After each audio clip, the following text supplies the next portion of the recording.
Hey everybody, welcome back. So I'm doing the next one in my movie poster collection series, and this one is for the letter S. Now I have a lot of posters that apparently start with the letter S, so I'm going to go through them a little quicker than I normally do, so just bear with me. So first up is a poster for the comedy Saturday the 14th, which is kind of a fun little movie. Actually, hadn't seen it in a long time, watched it recently because I'd picked up the Blu-ray release, so it's fun watching it again. Next one is for the science film Saturn III with Kirk Douglas, Farrah Fawcett, and Harvey Keitel. And I can't remember, is that the film where Harvey Keitel's voice is actually like dubbed? It might be. Next one is for the film Savage Streets. This is definitely one I'm very happy to have, and this is the one I also had autographed by Linda Blair when I met her a couple years ago. And then I have an alternate version for Savage Streets that I'm not really sure whether or not it's like, one that was printed in the US, but maybe Canadian release or something like that. I'm not sure. And then David Cronenberg's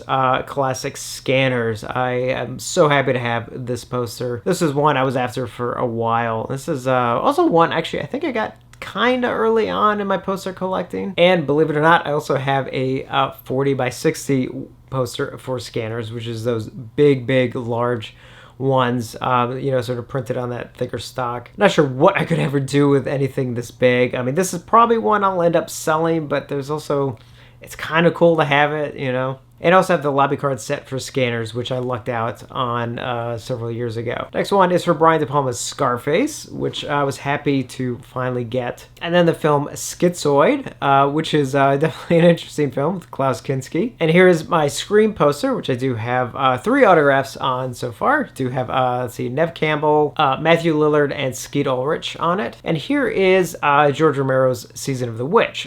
This is an interesting one because this is from, I guess, a re-release because it's 1979 on it, so I don't know how many posters even exist from the original release. And I also have the video poster for it, which is actually the poster I had first before I eventually got the one sheet. So this one I actually do have autographed by George and by the star Jan White, which I got to meet her at like a movie festival. And I also have an alternate version of the video release for Season of the Witch. Here is Wes Craven's Serpent and the Rainbow, one of my favorite Wes Craven films. Here's one for one of my favorite films of all time. This is Akira Kurosawa's Seven Samurai. This is sort of an alternate version, but this is also a re-release. It's not from the original release. I think this may have been, oh god, I can't remember, late 60s or early 70s when this re-release was. But happy to have anything from Seven Samurai. I have 2 posters for the movie Shadow of the Hawk, which I think is a really cool film. So here is like one version of the one sheet, and here is the other one. This one is kind of cool just because it has obviously a little bit more pictures of the some of the actors and stuff in it. I have a couple Robert Rodriguez's posters that I think some of them I got in a lot. And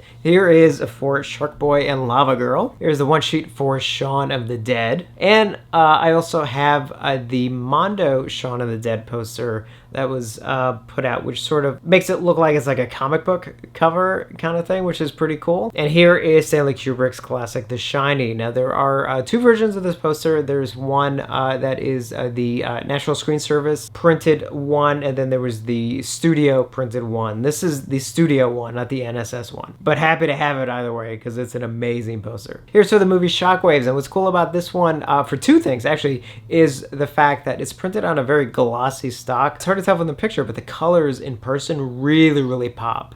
And it's also tri-folded, which is very cool, especially for a low-budget film from the 70s. And tri-folded just means it was never folded down the center. So it's in really great condition. Next one is for, do I not have a picture of it? Okay, somewhere I have the poster for Shocker, and I guess I never took a picture of it for some reason. If I can find it, take a picture of it, then hopefully you're looking at it right now. If not, then just take my word for it. Otherwise, I do have a picture of the lobby card set for Wes Craven's Shocker. How do I not have the picture of the one sheet? Here is the poster for Shogun Assassin, which some of you may know is actually the Lone Wolf and Cub series, which was, is it the first 2 films or the first 3 films? That was edited down to one film and released almost like an exploitation film here in the US called Shogun Assassin. So I always thought the poster was so cool, so I definitely was happy to get one. And I have 2 for Silent Night, Deadly Night. First one, we just tend to see a lot. You can usually find it pretty cheap. That is just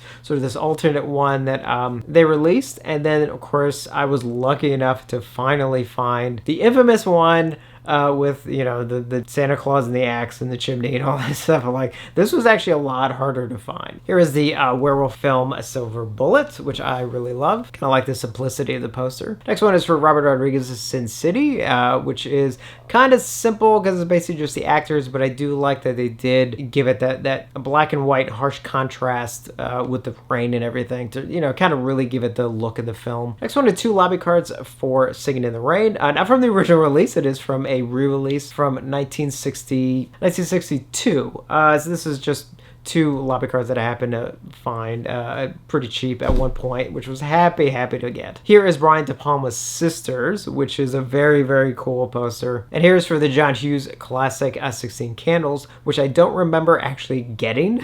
So I was kind of surprised when I actually found it. I was like, I kind of vaguely remember getting it, but I couldn't tell you when. Here's for Billy Bob Thornton's Sling Blade. Here's for sort of an underrated Disney film, Something Wicked This Way Comes, based on the Ray Bradbury book. Here's one I'm really happy I got when I did, and that is for William Friedkin's Sorcerer. I got this at an amazing price right before they did the restoration of it, and then there was like the re-release and everything. Prices on the poster also skyrocketed, so I was happy to get it when I did. Next one is for South Park Bigger, Longer, and Uncut. Big South Park fan. Here is for Soylent Green, and this is a cool one they have, not just because actually the movie's really great, but also because it is a 30 by 40, which again is one of those ones that's printed on that slightly thicker paper stock. Here's for Barry Levinson's Sphere. This is one, I always thought this was kind of an underrated film. I've always enjoyed it, and I think I got the poster in a lot and stuff, and I'm very happy to have it. Next one is for Toby Hooper's Spontaneous Combustion, starring Brad Dourif, with that pretty cool image on the poster. I guess Brad Dourif, almost, I guess, semi-spontaneous combustion. I don't know. Here's for the comedy Spies Like Us. And I think the next 2 I also got a lot. Speaking of Robert Rodriguez, here are 2 for the Spy Kids films. Here's the Spy Kids and Spy Kids 2. And then here's the Worm classic Squirm with that amazing poster. This one is for the Snake film Stanley, which I got like super cheap. Here's John Carpenter's Starman, which happy to have. Another one I also looked at on like pretty inexpensive. And again, part of me trying to collect every John Carpenter poster as possible. Here's my Starship Troopers one, which is kind of good mad. I really wanted a Starship Troopers poster, but I didn't read the description close enough, and it does have like a tear in the image.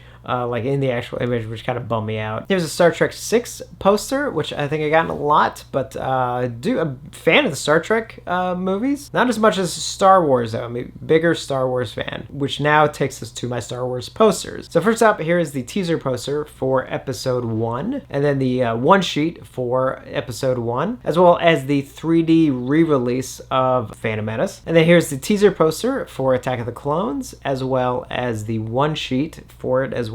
And here's the teaser poster for Revenge of the Sith, as well as the one sheet. And I actually really love the one sheet for Revenge of the Sith. And this is actually kind of a cool find. These are actually, I think, French lobby cards, because, you know, they weren't really doing lobby cards in the US anymore, so it's happy to find this set. So there's like 12 lobby cards for Revenge of the Sith. Yeah, cool to have them. Here is one of my most prized possessions, and that is an original one sheet for Star Wars. This one means so much to me, and I really was happy when I got it. And for those of you who don't know, for that original release of Star Wars, there were actually 4 original printings as the film opened up wider and wider across the country. The one that I have is the 3rd printing, and what actually makes the 3rd printing kind of special, which I was happy to have it, is it's actually the first one that actually listed the title down in the corner. Not only am I happy to have one, but also something that makes it a little bit unique as well. Next one is a re-release poster for Star Wars from, I think, 1982, and if you notice down in the corner, it does have a little teaser for Revenge of the Jedi before the name change. So just a little kind of cool thing to have. Next one, which I would actually like to find, it's in a box somewhere, but I would like to find it, sort of open it up on camera, and that's actually the original program for Star Wars. You know, when Star Wars first came out, and was done a lot lot at the time, especially because I have one for Alien as well, and that is where in some of your big theaters across the country, you know, it was like you have these programs as if like you were going into the theater, and it just have like some behind the scenes photos and some information on the film and the cast and everything. So like really special to have that. Then moving on to the 1977 special edition re-release of Star Wars, and I unfortunately don't have an original one sheet for Empire Strikes Back yet, but I do have one from the re-release that happened in 81, I think it was, and of course one for the special edition of Empire Strikes Back from 97. And this was something I actually got from Lucasfilm years ago. They're not lobby cards, but they're stills for Empire Strikes Back, but they're actually printed on almost like lobby card stock. So it is that sort of, you know, cardboard stock. And they're just very cool. Very happy to have these. Next up is my teaser poster for Return of the Jedi, and this is a 30 by 40. So again, also printed on that thicker stock. And my one sheet for Return of the Jedi. And this is one I lucked out on because I think this was also one I got early on in my collecting. And this is actually an interesting one sheet because this was done for, I think, the 10th anniversary of Return of the Jedi, and it just has a kind of unique artwork on it that I really like. And then finally, the special edition release of Return of the Jedi from 1997, as well as the lobby card set for Return of the Jedi, which I believe, if I remember correctly, I also got from Lucasfilm years ago. And then a trilogy poster from the 97 re-release of all three, just with all three titles on it. I just like the tagline on it that says, you know, 3 reasons why they build movie theaters. That's pretty cool. And I also have the soundtrack release poster, which sort of mimics that as well. And it says 3 reasons why they make stereos. And underneath it, if you could tell, those are actually my copies of the CD soundtracks as well from then. So moving out of Star Wars, back into some other films. Next up is The Stepfather, which I was very happy to get. And I lucked out because it is rolled too. Next one is for the movie Strange Days, kind of an underrated Catherine Bigelow film. Next up is the movie Strange Invaders, as well as the lobby card set, which I don't remember when I got this, but I have it. Next up is the Gene Wilder, Richard Pryor film Stir Crazy, which I think I got in a lot, but hey, you know, whenever you get like a classic comedy. Speaking of comedies, one of my favorite comedies, and that is Stripes, starring Bill Murray, directed by Ivan Reitman.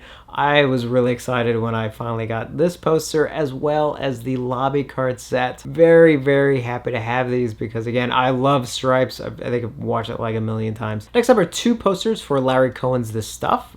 First up is the one sheet, the original one sheet for The Stuff, as well as the video poster, and I absolutely love the artwork on the video poster. I think it's actually, I kind of wish they actually use it for the one sheet. Actually, it's pretty striking. Another favorite comedy of mine, Summer School, directed by now, unfortunately, the late Carl Reiner. Love Summer School so much. For sure, one of my favorite comedies of all time. So yeah, definitely happy to have that. And press kit as well, which is really cool to have. It has like a lot of cool like stills and stuff with it. Here's the original poster for Superman from 1978. Maybe in a teaser poster or something. Here is for Dario Argento's Suspiria. So I have 2 for those. One is the one sheet, and the other one, and the picture isn't great, is actually a 40 by 60 of it as well. And the 40 by 60 is amazing. It's a one that I also got kind of early on in my collecting, and I didn't realize how rare it is. So it's really special to have it, but at the same time, I think it actually might be one I might sell off. So I don't know. That's one I'm debating. And then I have this massive French poster for Suspiria, and I have the original lobby card set for Suspiria, which I actually found at a convention just a couple years ago. I bought them.